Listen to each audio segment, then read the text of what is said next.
Hello, welcome to today's CMC Markets currency snapshot with myself, Jasper Lawler.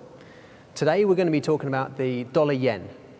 Now there's an interesting chart setup involved in this currency pair, as well as Japan's recently announced consumption tax increase. So these two put together make this well worth watching, and I'm going to talk a little bit more about that now.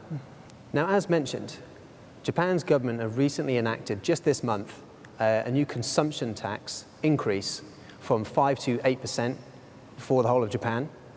Doesn't compare with the 20% VAT seen in the UK, but still, to the Japanese, this is quite a big shock, and it's widely expected to dampen economic growth in Japan. Now, the reason that they're doing this is because Japan has an aging population, and they need to pay for these people in their retirement, and they want extra money in the government coffers. The problem is, though, that there's another scheme going on at the moment, and it's been dubbed Abenomics. And there's three arrows to this scheme.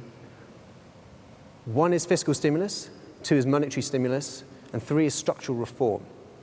Now, what's been happening is that the Japanese government have been pumping money into the economy through government spending schemes, but most importantly for markets, through monetary stimulus, namely quantitative easing. So what's happening here is essentially the Japanese government are pulling both sides of a piece of string. On one side, they're trying to stimulate the economy with quantitative easing, pumping more money into the economy. On the other side, what they're effectively doing is slowing down the economy with an increase in tax. So that kind of bears itself out in the chart for the dollar-yen right now. And this is the kind of pattern that I'm looking to talk about. It's a triangle pattern. I'm going to bring up the chart right now. So this chart is a daily candlestick chart for the dollar-yen. And what you can see in front of you is a potential triangle pattern, and what looks to have happened is that the price has broken out.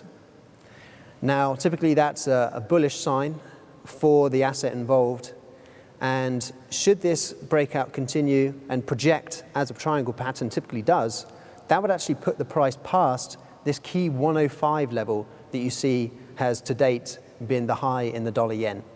So the question remains, is this balancing act that the Japanese government involved in, is that going to push the dollar higher? One extra thing to consider here is that we do have the non-farm payrolls report on Friday. So a positive number in the US unemployment report may add a bit of impetus for the dollar going higher and may persuade traders, where things are going in Japan. So that's it. Keep an eye on this triangle breakout pattern, and watch the non-farm payrolls on Friday. Keep an eye on what's being said out of the Japanese government. And good luck trading. This is the finish for today's currency snapshot with myself, Jasper Lawler, at CMC Markets. Thank you.